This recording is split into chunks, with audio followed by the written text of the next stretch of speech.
É sempre com alguma dificuldade que ouço alguns argumentos que têm sido apresentados na doutrina e na doutrina portuguesa relativamente à questão dos artigos 812 C, D, E e F. Em primeiro lugar, esclarecer o porquê de serem novas letras e não haver alteração dos artigos anteriores. Havia uma resolução do Conselho de Ministros que, se não estou em erro, não foi revogada ainda, portanto continua em vigor, mas não sei se este Governo está a aplicar, que definiu as regras de logística, a logística que define como é que se fazem as leis em Portugal, e que definiu que sempre que houvesse uma alteração substancial do artigo, tinha que ser revogado e tinha que ser feito um novo, e se estivesse sistematicamente enquadrado naquele capítulo, naquela secção, tinha que ser acrescentada uma letra. A razão é muito simples, é essa, por causa das remissões, como é óbvio. Portanto, estranho é haver ainda pessoas que não sabem as regras de logística e dizem que esta interpretação é aberrante. Ok, tudo bem, é desde 2005 que existe. É uma resolução do Conselho de Ministros, é para cumprir. Não é nada, é relativamente a muito que eu já ouvi sobre isto. Portanto, teve que se cumprir a lei. A segunda questão, muito simples, que é a seguinte. O artigo 234, se não estou em erro, na parte das citações. 234. Refere na sua parte final e da citação por agente de execução. Portanto, refere lá o agente de execução. O agente de execução não é esquecido no 234, número 1. O que quer dizer que há regras específicas para a citação promovida por agente de execução. Não é por acaso que lá está agente de execução. É por isso. E as regras específicas foram definidas, e aí plenamente de acordo, se quem escreveu a norma soubesse da forma como ela foi interpretada, passados alguns dias de ter sido publicada, provavelmente teria escrito de forma diferente. Mas, infelizmente, o artigo 812-C refere que, se não estou em erro, é sem prejuízo do disposto no artigo seguinte. E o artigo 812-D nada refere que seja taxativo.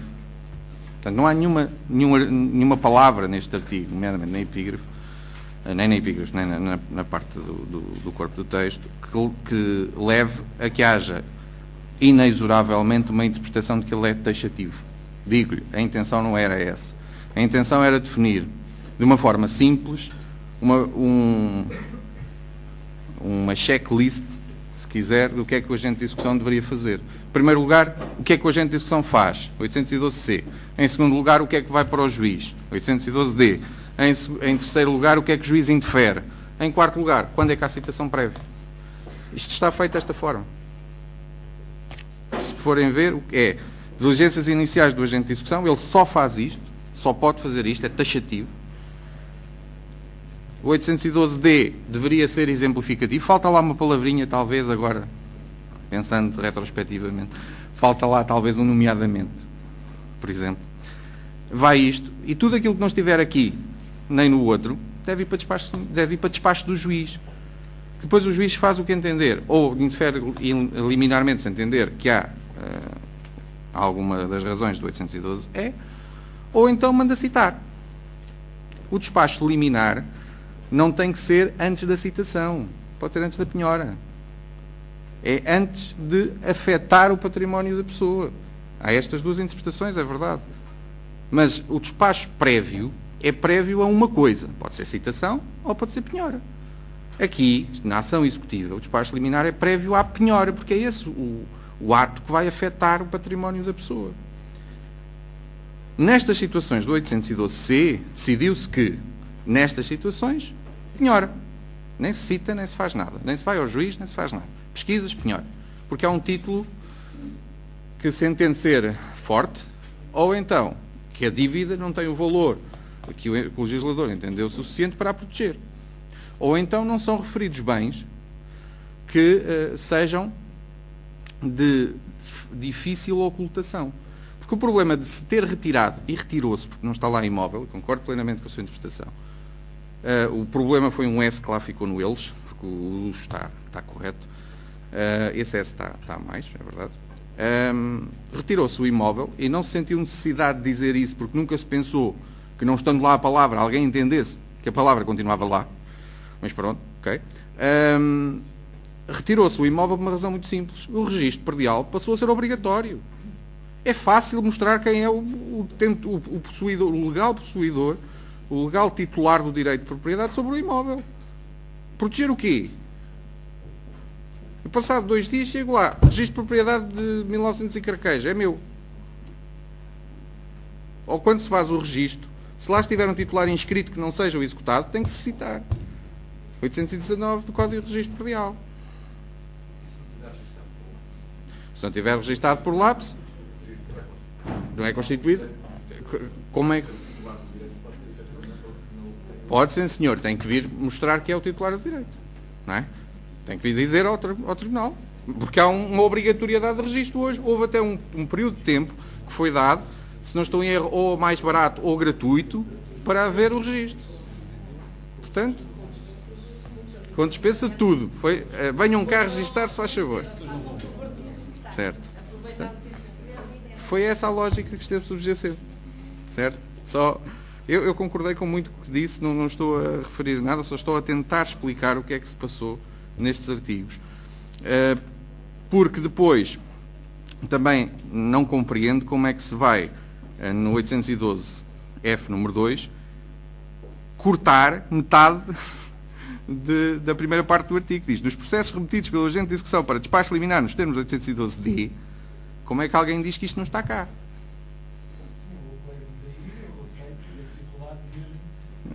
Se não digo torcer, senão há quem defenda mesmo que deve-se por isso mesmo interpretar. Ser uma interpretação arrogante desta parte, por contradição. Eu conheço as interpretações. A questão está no seguinte: isto foi feito porque, como disse muito bem na sua intervenção, anteriormente já eram situações em que havia citação imediata. Exatamente. E nestas situações não há nenhuma razão para que o juiz interfira liminarmente sem ouvir a outra parte, sem ouvir o executado. Portanto, nestas situações, o que o legislador entendeu foi: há despacho liminar antes da penhora, mas há citação logo. O que é que o juiz deve fazer caso o processo... Ele devia fazer logo. É fazer um provimento a dizer, nestes casos, aguardo o fim do prazo de oposição. Ponto. Só vem a mim, só vem ao juiz, quando, decorrido o prazo de oposição, não houve oposição. Ou houve oposição e ele tem que a julgar.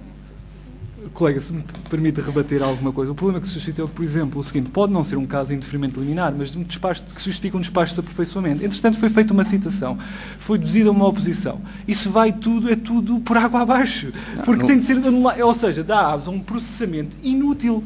E a tentativa aqui, e eu reconheço que é realmente forçar a letra da lei, ou pura e simplesmente deixar de ler o que está lá escrito, eu reconheço isso, não ponho isso em causa, é evitar um processamento que depois pode verificar desnecessário. Mas já viu pela desnecessidade, provavelmente, de um ato em 1000, se está a dar mais 20 dias em todos os processos que passam, 20 dias no mínimo. Eu sei que, por exemplo, com agentes de execução que trabalhamos, fazem na prática, estão a atuar dessa forma, ou seja, submetem ao que eu chamo de despacho liminar impróprio, fazem logo a citação e, ao mesmo tempo, aí não esperam sequer por haver oposição e por ser concretizada a citação, ao mesmo tempo fazem a citação, remetem para despacho liminar.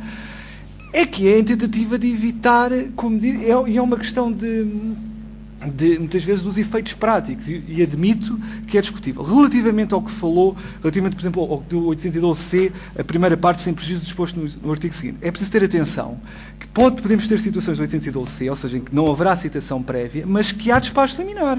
Obrigo, nomeadamente, nas situações do linha E e F do 812F, do 812D, porque o agente de execução entende que há dúvidas quanto à suficiência do título executivo, porque tem dúvidas se a interpelação foi corretamente. Ou seja, e é a interpretação que o colega que também aventou relativamente a esta parte inicial do 812C, a justificação, também, salvo respeito pela opinião, pode ser essa, mas também pode ser outra, sem prejuízo de poder haver despacho liminar destas situações.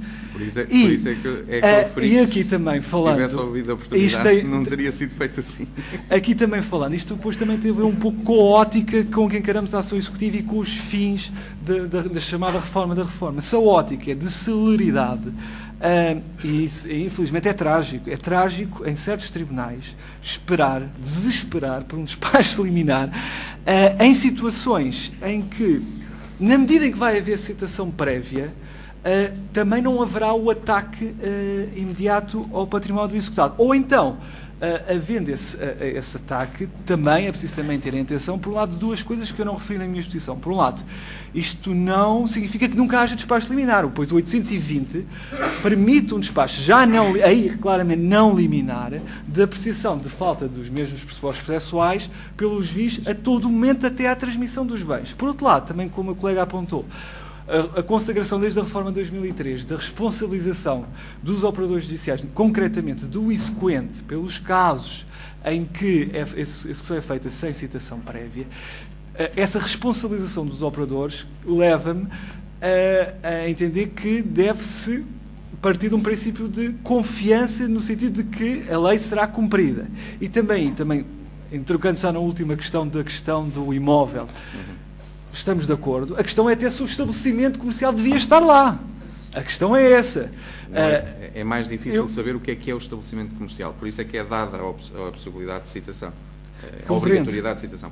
Porque, como sabe, a questão é se, mesmo no caso do estabelecimento comercial, se hoje em dia se justifica, sendo uma execução por menos de 30 mil euros, se justifica, e havendo lá, mais uma vez, a responsabilização do exequente, e lá está, isto também partindo do princípio que ao fim de 3 anos, isto no primeiro ano foi mais complicado, primeiro ano e meio.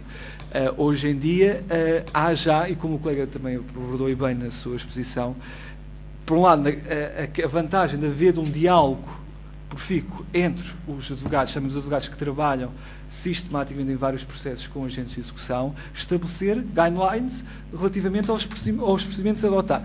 Aí também não vejo óbice a que, por exemplo, se estabeleça um procedimento, como acontece, os agentes de execução com que trabalho, entende que faz sempre citação prévia e submete a despacho liminar, nestes casos, o 812F, número 2. Aí já sei o que espera, e depois é uma questão também de ponderar, porque realmente há processos em que a submissão de despacho liminar, a previsão de 6 meses a 1 ano sem poder avançar com o processo, significa que já não se vai recuperar nada, quando seria recuperável. E é estes pontos de vista da reforma que me levam a fazer uma interpretação, é certo que vai ser apontado, mais benéfica para os exequentes, mas que eu entendo que não deixam os executados desprotegidos. Só isso. Quando já agora só me permite, relativamente à questão da logística, eu entendo, aliás, fazendo a interpretação que o colega e como outros ilustres doutrinadores defendem, de que mantém-se a regra do despacho liminar para caso residual. O que a gente chega à conclusão é que nessas interpretações não mudou assim tanto. Ou seja, não houve uma mudança substancial. E por isso, precisamente por o que haver é, onde se lia a Secretaria passasse a ler agente de execução, nessa medida, na minha modesta opinião, justificaria-se, mesmo pelos critérios de logística que o colega apontou, não haver uma revogação e uma alteração. Porque às vezes tão simples quanto isto. Vemos peças a fazer citações, despachos judiciais a fazer citações, depois com preceitos que querem dizer exatamente a mesma coisa, mas que estão revogados. A dificuldade especialmente nos códigos de grande utilização prática, é esta. Eu, no meu entender, nas teses que defendo, entendo que houve assim uma inversão, e então aí concordaria com o colega, e aí faço um meia-culpa, justificado perfeitamente, face às regras da logística, não quero dizer que sejam as melhores, mas face às que aqui aventou, não haveria dúvidas. Agora, se calhar na interpretação que o colega e outros ilustres autores defendem, de uma manutenção, neste caso não uma não uma reforma da reforma ou não uma contra-reforma, mas manutenção, só que de simples transferência de competências que eram na Secretaria para o agente de execução, então aí sim penso que se poderia, com vantagem para todos os operadores judiciários, manter-se... Dois argumentos muito simples. No preâmbulo do decreto-lei é referido à simplificação da ação executiva, nunca reforma. Ou seja, a reforma da reforma é um termo doutrinário, não é do legislador. O legislador refere em simplificação e manutenção de todas as orientações da reforma de 2003, aprofundando-as, certo?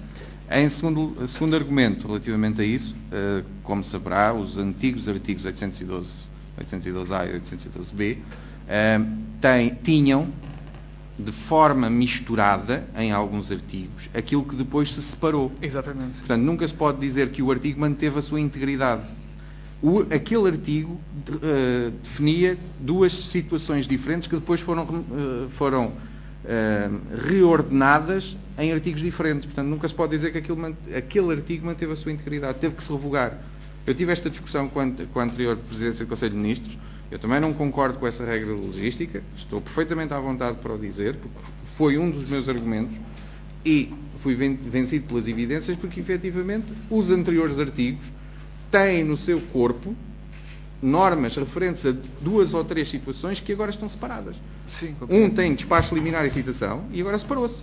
E o outro tinha a competência do agente de execução e a competência da Secretaria e agora separou-se. Certo? Sim. Convido os colegas a almoçarem os dois ou a jantar. Faz favor, colega.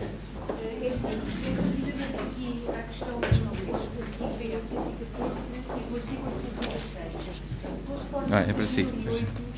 814 e 816. E 816, com a reforma de 2008, imputaram-se os fundamentos da oposição baseada em injunção. Sim.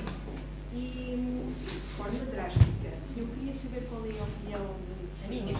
A sua e dos restantes colegas relativamente a injunções que foram formadas antes de 2008, ou seja, que as pessoas até eventualmente não deduziram a oposição, com a expectativa de depois poderem deduzir uma oposição à execução quando alguém fosse executar esse título executivo em injunção. Ou seja, no fundo, aplicação no tempo desta restrição aos fundamentos da oposição em caso de injunção. Senhor Doutor, um minuto a cada um, por favor, senão...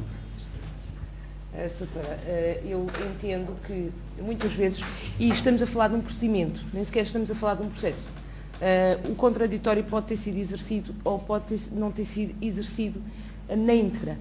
Portanto, eu não concordo com esta modificação, embora muita doutrina já esteja na senda de equiparar sempre os títulos, as injunções, a sentenças. Eu não concordo, acho que não foram escutados, nem foram dados todos os princípios do contraditório à outra parte, portanto, entendo que não li ainda o artigo que saiu na nossa revista, mas entendo que essa norma é demasiado extensa. Quanto à aplicação antes de 2008, doutora, aí vamos ter um problema. Vamos ter um problema porque, como sabe, os títulos executivos, a subscrição é de 20 anos. E se foram antes da reforma ou depois da reforma, e entendendo eu que há sempre oposição à execução, e que nunca, mesmo que o título seja uma injunção, claro que vai haver juízes que vão dizer nem pensar. Mas quer dizer, eu acho no meu caso específico, eu deduzi a oposição à injunção com base justamente no 816, no caso de uma injunção em que foi aposta fórmula executória anteriormente a esta reforma, porque eu acho que, sim, nem que seja pelo processo, as normas de direito a um processo equitativo... Foi recebida ou não? Foi recebida, agora vamos ver. Colega, se me permite... De forma muito rápida também. A questão da aplicação no tempo. O artigo 27 do Decreto-Lei 226 de 2008 refere que estas alterações aplicam-se a todos os processos executivos entrados após 31 de março de 2009. O que quer dizer que, sendo uma alteração processual, nem sequer tinha que dizer isto. Veio limitar o âmbito de aplicação temporal. Veio limitar. O que quer dizer que, de acordo com as regras gerais, se nada dissesse, aplicava-se a todos os procedimentos em processos pendentes. Portanto, as regras processuais, acho que neste caso são simples, aplica-se, não há dúvida nenhuma. Mas, na minha- no meu entender, há aqui uma restrição gravíssima Doutora, dos não- direitos não há de pelo alguém seguinte, que temos- optou por não deduzir a oposição num procedimento porque até sabia e até foi ao advogado e foi informado, olha, não faz mal, não deduziu a oposição à injunção, mas depois, em sede de processo executivo, tem todas as oportunidades de se Diga-me defender. quais E de repente, são os fundamentos que hoje não se podem aduzir, sendo que o principal numa injunção é que a citação, a notificação, de forma de citação, tenha sido mal feita. Por uma razão muito simples. Hoje, infelizmente, há uma prática de alguns mandatários, não sei se consciente ou não, de clicarem na parte do domicílio convencionado, quando não há domicílio convencionado. E é uma das coisas que todos nós devemos ver quando alguém vem ao nosso escritório perguntar se há fundamento para a oposição, é verificar se efetivamente aquilo que está na gênese da injunção teve ou não domicílio convencionado. Porque se lá tiver a cozinha, a citação foi mal feita. Portanto, há totalmente direito à oposição. doutor, mas isso é um argumento de forma que eu também tenho utilizado, mas eu não concordo que seja necessário recorrer a um argumento de forma para defender a suscetibilidade de aplicação do 816 num caso como este. Acho que alguém que recebeu uma nota de uma notificação acho que não se deve aplicar o 814, deve-se aplicar o 816, isso é que é certo. Porque alguém que recebeu uma nota de injunção com o processo vigente à data, dando-lhe possibilidade depois de deduzir a oposição à execução com base no 816, quer dizer, de repente vê as normas processuais serem modificadas e há aqui uma coartação de direitos que me parece Mas inadmissível. aquilo que eu lhe pergunto é quais são os direitos que estão a ser cortados. Porque tudo realmente os aquilo que é fundamentos da possível- oposição nos termos do 816 são maiores do que aqueles que Mas estão numa previstos no injunção, 814. quais é que se aplicam, quais é que estão no 816, que não podem ser invocados no âmbito do E 814? poderiam ter sido aplicados em termos de oposição à injunção, só que a parte podia legitimamente optar Se por só houver deduzir algo- essa defesa posteriormente, Doutora, em sede se de houver oposição à algum execução. argumento desses, no caso concreto, pode e deve invocar haver uma limitação dos direitos. Mas não havendo, e havendo a possibilidade de invocar o 814, qual é o problema de invocar, em vez do 816, o 814? Sim, mas eu no meu caso concreto tenho fundamentos que cabiam no 816 e que não cabiam no 814. Quais são esses fundamentos? É isso que eu lhe estou a perguntar. Pronto, não me É que recordo eu não agora os consigo casos conceber concretos, numa mas creio que esteja no teriam 816, estariam ligados com a validade do próprio contrato Sim, exatamente. que consubstanciava a causa de Ok, pedir, mas etc. dois minutos, Coisas que eu dois agora já minutos, não posso dois discutir. minutos. Colega, se me permitir, facilitando relativamente ao caso que tem pendente, há neste momento dois acordos do Tribunal Constitucional, um anterior à reforma de 2008, um posterior. Eu peço desculpa, mas o número eu não sei de cor. Penso que o último é de 2011. O primeiro foi em 2006, ou seja, quando não existia esta expressa equiparação e havia tribunais, na cena de alguma doutrina, a fazer essa equiparação. E, na altura, o argumento decisivo foi a questão de a oposição da forma executória ser feito por um secretário judicial e não por um juiz, e como tal, o controlo relativamente à validade meramente da obrigação exigida não ser feito por um tribunal.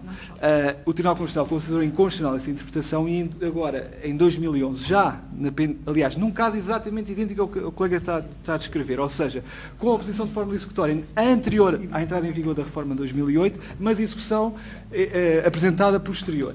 Com o mesmo argumento, porque o argumento vai se manter e mais cedo ou mais tarde vai haver um terceiro e subsequente acórdão com força obrigatória geral, declarou-se que é inconstitucional e que pode deduzir a oposição com todos os fundamentos do 816. Agora, relativamente à minha opinião pessoal, os problemas que havia com a garantia da citação, relativamente à citação no procedimento de injunção, salvo erro, agora também não quero estar, não tenho a certeza absoluta, na altura com uma alteração em 2000 chegou a ser possível, no caso do regramento de injunção, a citação por via postal simples, sem domicílio convencionado.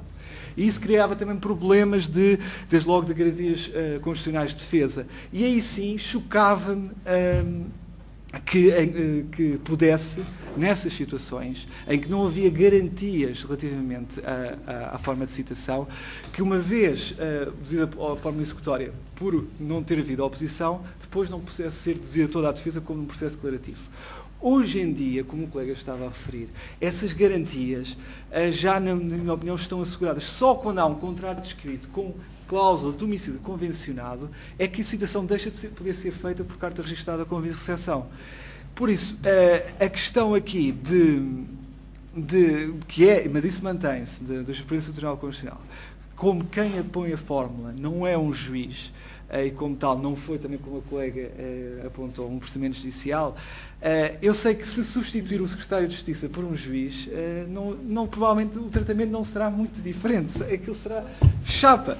Mas com a jurisprudência que temos, a colega esteja descansada, porque há de até sair daqui mais cedo ou mais tarde um terceiro, e depois vai ser com força obrigatória geral. Agora, eu não sei realmente de cor o número mas se fizer pesquisa no site do Tribunal Constitucional... Mas eu também concordo com os colegas relativamente a injunções cujo requerido foi notificado ao abrigo deste regime novo. Sim, mesmo. Está a ver? Isso aí concordo com os colegas, tem garantias de defesa iguais. Não, mas mesmo essas é inconstitucional. Pode voltar a deduzir. Pronto, agora, o meu problema era naquela fase transitória em que alguém foi notificado... É uma questão de saber se é um direito substantivo ou se é um direito processual. Sendo um direito processual, aplica-se a norma nova. Se for um direito substantivo, aplica-se a norma existente ao momento da Constituição. É uma questão de fundamentar.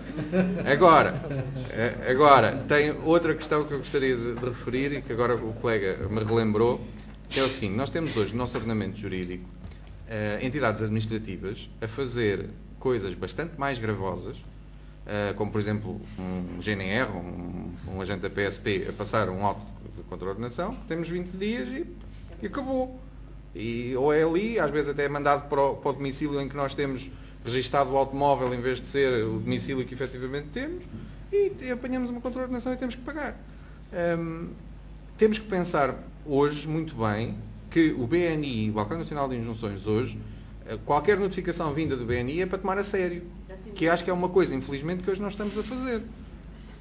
Portanto, a partir do momento em que o legislador diz esta notificação é para tomar a sério, tem que se tomar a sério.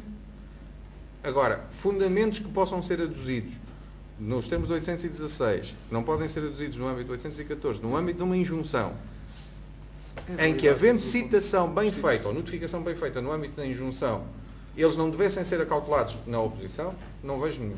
Não, mas aqui neste caso concreto, a parte, se bem me recordo, tinha a ver com a validade ou invalidade de cláusulas contratuais, que fundavam, no fundo, que integravam a causa de pedir.